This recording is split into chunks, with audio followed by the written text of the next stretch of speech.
అసలు బ్రాహ్మీ ముహూర్తం అంటే సూర్యోదయానికి 88 నిమిషముల ముందు కాలాన్ని బ్రాహ్మీ ముహూర్తం అంటారండి.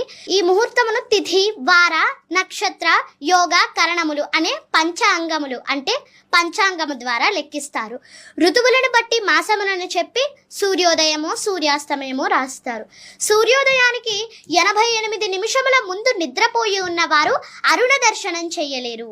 అరుణుడు అనగా ఆ సూర్య భగవానుని యొక్క రథ సారథి. సూర్య భగవానుడు భూమి మీదకు వచ్చే ముందు రథంలో సూర్యుడిని తీసుకువస్తున్న అరుణుని కిరణాలను అరుణోదయము అంటారు. సూర్యోదయానికి ముందు ఎర్రటి కాంతి కనబడుతుంది. అరుణుడు కశ్యప మహర్షి వినతాదేవికి జన్మిస్తారు.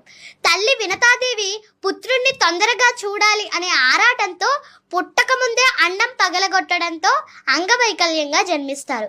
అందుకు బ్రహ్మదేవుల వారు అతనిని ఆ సూర్య భగవానుని యొక్క రథ సారథిగా నియమించి, నీవు భూలోకమున ఉన్న సమయమే బ్రహ్మకాలమని బ్రాహ్మీ ముహూర్తం అని అంటారు.